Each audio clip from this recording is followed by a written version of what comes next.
और नाज़ी, पाकिस्तान में इस वक्त एक मिनी बजट की बाज़गश्त हो रही है। आईएमएफ का जो वफ्द है वो पाकिस्तान में मौजूद है और जो माली साल के जो पहले क्वार्टर में हमारी कारकर्दगी रही है उस हवाले से, और स्पेशली एफबीआर के जो रेवेन्यू शॉर्टफॉल देखा जा रहा है रेवेन्यूज़ में 189 बिलियन रुपीस तक का, और जो कि ऑलरेडी माहिरीन का ख्याल था कि एक बड़ा हमने टारगेट भी सेट किया रेवेन्यू कलेक्शन का, वो भी एक बुलंद तरीन सतह पर हमने किया था इस बजट में। लेकिन मामला किस तरफ जा रहे हैं? क्या गवर्नमेंट, और चूंकि वजीर खजाना मोहम्मद औरंगजेब साहब खुद भी ये कहना शुरू हो चुके हैं कि अवाम को कहना चाहिए हुकूमत से कि मजीद टैक्स ना लगाएं, और अवाम से रिक्वेस्ट की जा रही है कि आप अपनी आवाज़ उठाएं, आप अपनी आवाज़ जो है वो बुलंद करें और मत लगवाएं टैक्स। तो ये किस तरह की नौबत आ गई है कि मौजूदा हुक्मरानों को खुद ही ये इल्तिजा करनी पड़ रही है, और बिलखुसूस हमारे वजीर खजाना क्या नए टैक्सेस लगाएंगे, और क्या अवाम जिनके ऊपर ऑलरेडी एक बर्डन है वो इसके मुतहम्मिल हो सकते हैं? इस पर गुफ्तगू होगी, और साथ साथ कुछ सियासी भी जो सूरत हाल है इस वक्त। नवाज शरीफ साहब मुल्क से बाहर मौजूद हैं, उनकी बेटी मुल्क से बाहर मौजूद हैं, और जिस किस्म की हमें सूरत हाल नज़र आ रही है पाकिस्तान में भी और उनके प्रोविंस के भी हवाले से, जो कि एक स्मॉग की भी सूरत हाल है, ऐसे में बड़ी शदीद तनकीद का निशाना बनाया जा रहा है मौजूदा हुकूमत को। जुबैर साहब हमें ज्वाइन करें, मोहम्मद जुबैर साहब, नीड्स नो इंट्रोडक्शन, साहब गवर्नर सिंध, सीनियर सियासतदान। जुबैर साहब अस्सलाम वालेकुम।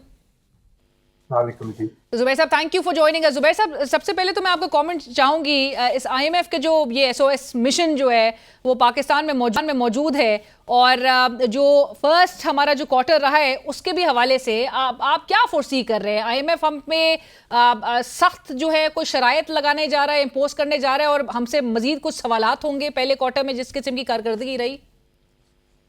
जी, आईएमएफ का जब फाइनलाइज किया था, आईएमएफ के बोर्ड ने अप्रूव किया था, तो आपको पता है उससे पहले बहुत सख्त जो बातचीत थी और शराइत थी आईएमएफ की, क्योंकि जाहिर है 24वां प्लान था और वो चाहते थे कि 24वें प्लान में कम से कम पाकिस्तान वो कमिट करे और वो एग्री करे अहदाफ, जिसको करके 3 साल के प्रोग्राम में पाकिस्तान उस मुश्किल से फाइनली निकल जाए, ताकि अगले आईएमएफ प्रोग्राम की जरूरत ना हो और अपनी इकोनॉमी को संभाल सके और वो चीजें इंप्लीमेंट करे जो कि लॉन्ग लास्टिंग हो, रिफॉर्म्स कर सके। तो एक तो आपने ऑलरेडी जिक्र किया कि अब वो जाहिर रिव्यू करने आए हैं, आज से रिव्यू शुरू हुआ है रस्मी तौर पर और कल से प्रॉपर होगा। तो टैक्स सबसे ज्यादा अहमियत रखता है आईएमएफ के हवाले से, although I don't agree with IMF approach. IMF की जो अप्रोच है कि quarter by quarter, month by month review करेंगे, और उनकी उस शराइत में शामिल था कि अगर क्वार्टर में अहदाफ पूरे ना हो तो फिर मिनी बजट लाया जाएगा ताकि उसकी रिकवरी हो सके। तो पहले तो आपने जिस तरह जिक्र किया 190 बिलियन का शॉर्टफॉल ऑलरेडी हो चुका है।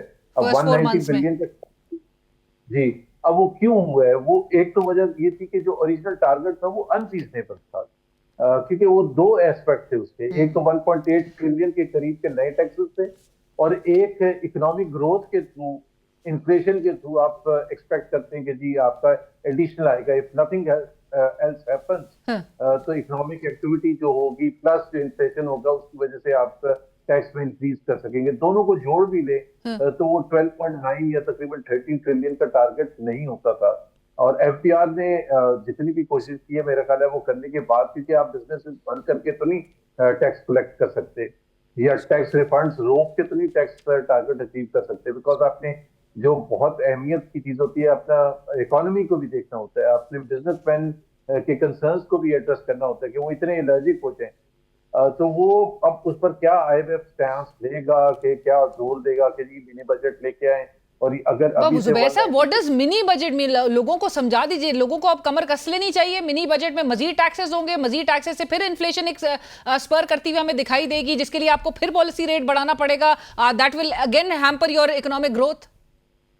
जी, वो देखे ना, वो मैंने कहा ना, जो नए बजट थे वो तकरीबन 1.7 1.8 ट्रिलियन के लगाए थे। तो अगर वो पिछले साल का जो हमारा जो टैक्स एक्चुअल टैक्स था उसमें 1.8 जोड़ भी ले तो 13 ट्रिलियन बहुत दूर था। तो वो तो जनरली कंसिडर किया जा रहा था कि वो होगा नहीं। तो इसका मतलब ये है कि उसके शॉर्टफॉल को पूरा करने के लिए this will be an approach from IMF that Pakistan should not accept under any circumstances कि जी लोग नहीं एक्सेप्ट करेंगे एडिशनल टैक्सेस। और आपने औरंगजेब साहब का जिक्र किया कि औरंगजेब साहब ने बड़ी फैसिनेटिंग बात की है, शिकवे कर रहे हैं, शिकवे कर रहे हैं। शिकवे अब क्या आप बोल रहे हैं, मतलब वो उनको कंट्री के हालात का नहीं पता कि अगर वो शिकवे करेंगे और पब्लिक फोरम में शिकवे करेंगे तो पता चले कि उनके पास नोटिस पे आएंगे और डराने धमकाने का भी शुरू हो जाएगा। भाई वो कहाँ कौन से फोरम में शिकवे करेंगे? हाँ। हर forum they have the right to use, social media भी है या वो पब्लिक फोरम्स भी हैं, अपने जो उनके बैंकिंग एसोसिएशन है या जो भी एरियाज है या कॉर्पोरेट वर्ल्ड के लोग अमेरिकन बिजनेस काउंसिल के थ्रू या ओवरसीज चैम्बर के थ्रू जब करेंगे तो हुकूमत उनको धमकियां इंटीरियर मिनिस्टर की तरफ से आएंगी कि भाई आप इस किस्म के ना करेंगे तो पाकिस्तान दुश्मनी के लायक है। लेकिन ये कोई तरीका नहीं है। औरंगजेब साहब का मैं एग्री नहीं करता कि जी भाई आपने एक्शन लेना है, अवाम के शोर में जाने से क्या। और अवाम में भी आप पढ़े लिखे लोगों को कह रहे हैं जो पॉलिटिकल स्फेयर में नहीं आना चाहते, वो राइट। क्रिटिसाइज नहीं करते हुए अच्छा लगता बट जुबैर साहब, औरंगजेब साहब तो खुद भी ये बात एडमिट कर रहे हैं कि no one wants to roll over the debt. वो कहते हैं no one was ready to deposit amount in your country, अब country can not be run on donations. वो प्राइवेट सेक्टर को प्लीड कर रहे हैं कि जी आए और आके थोड़ा चार्ज संभालें। वो ट्रस्ट और क्रेडिबिलिटी के डेफिसिट की बात कर रहे हैं। वो कहते हैं हम जो कहते हैं वो करते नहीं है। सो वो तो एक्सेप्ट कर रहे हैं, इसको कोई दोहरे मायार के तौर पर देखा जाएगा। लेकिन वो उसके साथ साथ वो आईएमएफ की जो शुरू में उस वक्त की शर्त थी कि जी आप रोल ओवर्स के हवाले से कंफर्म राइटिंग में लेके आए हैं तमाम ममालिक से जिनके डिपॉजिट्स यहाँ पड़े थे, सऊदी अरेबिया, यूएई, चाइना वगैरह के। और एक तरफ वो फाइनेंस मिनिस्टर साहब ने बहुत बड़ी बात खबर दी कि जी अब कोई तैयार नहीं है। प्राइम मिनिस्टर ने खुद कह दिया कि जी अब मैं किसी मुल्क में रोल ओवर के लिए नहीं जाऊंगा, इन्वेस्टमेंट के लिए जाऊंगा। तो फिर ये गैप जो है, जो आईएमएफ का कंसर्न है कि वो गैप आपका जो एक्सटर्नल फाइनेंसिंग में है वो कहाँ से पूरा होगा। सो आई थिंक ये नेगोशिएशंस बड़े टफ होंगे, डिफिकल्ट होंगे पाकिस्तान के लिए। या तो हुकूमत पाकिस्तान ने, फाइनेंस मिनिस्टर ने खास तौर पर ये सोच लिया है कि जी अब दबाव इससे ज्यादा बर्दाश्त नहीं कर सकते, क्योंकि दबाव बर्दाश्त करने का मतलब ये भी है कि आप अपनी इकोनॉमिक ग्रोथ को सेक्रीफाइस करेंगे, इकोनॉमिक एक्टिविटी को करेंगे। तो समझाने की बात जो है आईएमएफ को, जो मैं हमेशा कहता हूं कि आईएमएफ के साथ हमें शॉर्ट टर्म नहीं देखना चाहिए, आईएमएफ को भी समझाना चाहिए सबसे ज्यादा इंपॉर्टेंट इकोनॉमिक ग्रोथ है। Let the economic growth take place और उसके कॉन्सिक्वेंस में आपकी टैक्स कलेक्शन बढ़ेगी। अगर आप पहले टैक्स इतने ज्यादा बढ़ा देंगे तो खुद ब खुद लोग जाहिर है इकोनॉमी ठप होनी शुरू हो जाएगी। वो बिजनेस मॉडल ही नहीं चल सकता कि भाई अगर आपने इतने टैक्सेस देने। अब तो कहा जाता है कि Pakistan for certain sectors has the highest tax rate in the world. वो आप पहले तो टैक्स रेट है, फिर उसके बाद टैक्स, उसके बाद 10% ऑन प्रॉफिट और है, तो 39.95% वो बन जाता है। फिर वो दूसरे टैक्सेस आ जाते हैं। बट जुबैर साहब, आपको लग रहा है इस महंगाई से तंग आके अवाम will take to the roads? अब ये तो जिन्होंने निकालना है will take to the road. अवाम ने तो 38% सीपीआई इन्फ्लेशन भी बर्दाश्त कर लिया था, रोड पर नहीं आए थे। तो अवाम का तो नहीं मैं कह सकता। एसपीआई तकरीबन 48-49% पे चला गया था पिछले साल, फिर भी रोड पर नहीं आए थे। सो मेरी ख्याल है कि ये दो का कोई रिलेशनशिप है। रोड पर आने के लिए कोई फोरम होता है, कोई पॉलिटिकल पार्टी होती है जो इसको आगे लेके जाती है, उसको आवाज बनती है अवाम का। तो इस वक्त तो एक ही मेजर पॉलिटिकल पार्टी है जो कि पीटीआई है। अगर वो इस इशू को लेके अवाम को निकाल सकती है, और दुनिया भर में निकलते हैं। वैसे जुबैर साहब, आपका ख्याल नहीं है कि मियां साहब से वैसे ज्यादा उम्मीदें लगानी चाहिए थी कि वो तो तजुर्बाकार थे, वो मुल्क को क्राइसिस से बाहर निकालने का तजुर्बा रखते थे, वो इतने बारियां जो है वो सर्व कर चुके हैं, उनको पाकिस्तान में रहना चाहिए था। अब तो वो पाकिस्तान से बाहर चले गए, जिनीवा में मौजूद है, उनकी बेटी भी जिनीवा में मौजूद है। वहां पे 4 लोग खड़े होकर उनकी सपोर्ट में बात कर रहे होते हैं, बड़ा लोग शदीद तनकीद सोशल मीडिया पे कर रहे हैं, बट मियां साहब को पाकिस्तान में होना चाहिए था इन हालात में।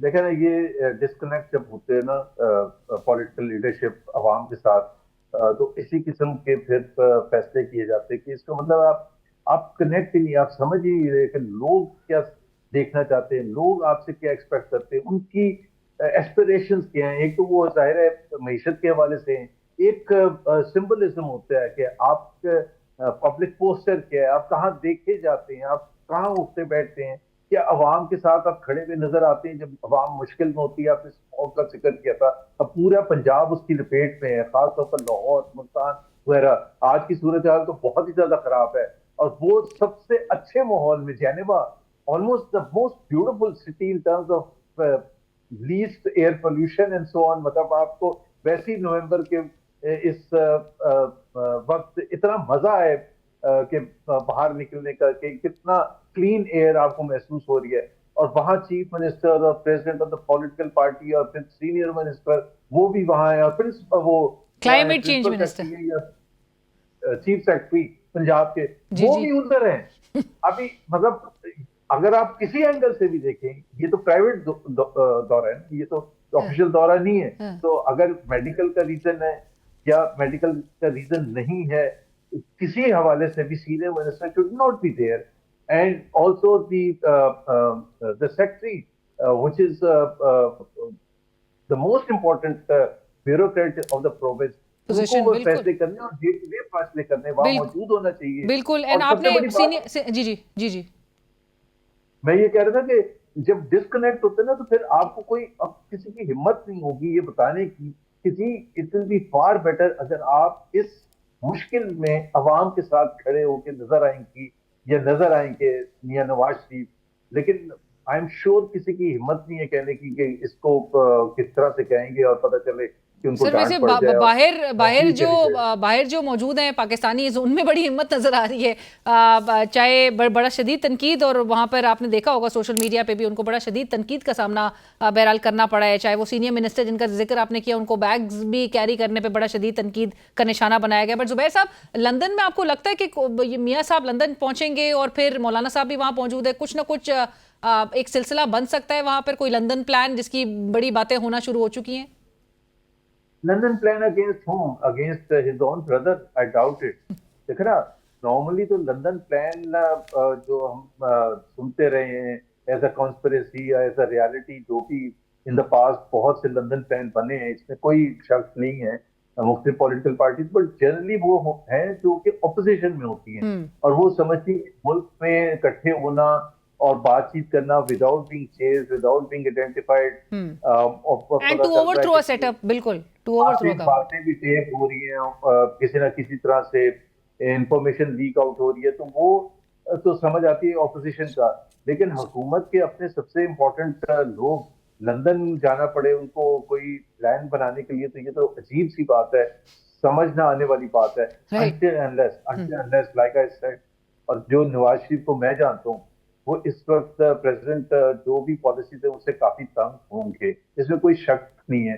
क्योंकि वो बार बार जिक्र भी करते हैं कि अवाम को फायदा होना चाहिए, अवाम को महंगाई से छुटकारा हासिल होना चाहिए, अवाम के लिए मुश्किलात का हल होना चाहिए। स्टॉक मार्केट 93,000 हो जाए, लेकिन अवाम को क्या बेनिफिट हो, तो Right, वो but इसका but जिक्र again, करते Zubair हैं। Saab, he cannot completely disassociate himself from the fact that his brother is right now the chief executive of the country. But Zubair Saab, आखिर में राना सनाउल्लाह साहब ये जो इन्होंने आज गुफ्तगू की और कहा है कि इमरान खान साहब को एस्टैब्लिशमेंट के जो सरबरा हैं, आर्मी चीफ के हवाले से उन्होंने कहा है कि वो उनको आंख नहीं मारेंगे और इमरान खान साहब को और अगले 3 साल के लिए नहीं मारेंगे। But do you think Imran Khan वाकई में वेट कर रहे हैं कि आर्मी चीफ उनकी तरफ देखें या उनको आंख मारे, लाइक राना साहब सेज? अभी तक के जो फैक्ट सामने आए हैं, 1.5 साल के जब से इमरान खान जेल में है, तकरीबन 1.5 साल हो गया है, और उससे पहले भी जाहिर है मुश्किलात तो उनके लिए बढ़ती चली गई थी। तो इमरान खान की और एक पर्सनैलिटी हमें पता भी है कि वो उस आंख मारने का इंतजार नहीं करेंगे, चाहे मुश्किल उससे बढ़े या ना बढ़े। और मैं दोनों साइड की बात कर रहा हूँ कि क्यों आर्मी चीफ उनको कोई फैसिलिटेट करने की कोशिश करेंगे, जबकि वो समझते हैं कि सबसे बड़ा प्रॉब्लम पाकिस्तान पे इमरान खान है। अनलेस वो इमरान खान को इस चीज पर कन्विंस कर सकें कि इमरान खान साहब हम आपको छोड़ देते हैं और आप एग्जाम में चले जाएं और बाहर आप 5 साल तक नहीं आएंगे या 3 साल तक नहीं आएंगे, unless that kind of an arrangement is done, which Imran Khan will obviously not not accept, बज। कि वो या तो उससे ज्यादा अच्छा है कि वो सियासत ही छोड़ दें अगर उन्होंने ये नेगोशिएट करके बाहर जाना था। तो आई डोंट थिंक सो कि दोनों साइड से कोई ऐसी कोई बर्फ पिघलती हुई नजर आ रही है। और जितने भी इंडिकेटर्स आपने राना सनाउल्लाह का जिक्र किया, वो भी सोच के बोल रहे हैं, वो उनकी तरफ से ही बोल रहे हैं, एस्टैब्लिशमेंट की तरफ से एक तरह से कहा जा सकता है। He is not a junior leader of the ruling party. He is a very senior leader. Understands कि वो बात क्या कर रहे हैं, उससे मैसेजिंग क्या होगी। Right, thank you so much, बहुत शुक्रिया Mohammad Zubair sahab for joining us and for shares. Mohammad Zubair sahab, senior सियासतदान, साबिक गवर्नर सिंध, इस वक्त हमसे बात कर रहे थे और आपने उनकी गुफ्तगू भी सुनी। इसी के साथ ही किस तरह का माहौल बनता है, इंस्टेबिलिटी नेचुरली एक थर्ड फोर्स भी होती है जो कि पाकिस्तान में जो इंस्टेबिलिटी है उससे बहुत ही सिचुएशन को एक्सप्लॉइट कर रही है, उसका फ़ायदा उठा रही है और मुल्क में इस वक्त जो सिक्योरिटी की सूरत हाल नज़र आ रही है जिसकी वजह से हमें बहुत ही मुख्तलिफ फ्रंट्स पे इसका खमियाजा उठाना पड़ रहा है, उसको एड्रेस होने की ज़रूरत है। And the sooner the better, जहाँ पर तमाम जो स्टेक होल्डर्स हैं बार बार इस बात पे फोकस किया जाता है कि डायलॉग के जरिए और तमाम स्टेक होल्डर्स का एक यूनिफाइड स्टांस एक पेज पे होना बहुत ज़रूरी है। प्रोग्राम में वक्त हुआ एक ब्रेक का, लेकिन ब्रेक से जब हम वापस आएंगे तो हम वीपीएन्स को जो ब्लॉक किया गया है गुज़िश्ता रोज़ और एक बड़ा पाकिस्तान में एक डिबेट भी इस हवाले से छिड़ी है, इस पर गुफ्तगू होगी, रीजंस क्या हैं और क्या हुकूमत का प्लान है। एक ब्रेक के बाद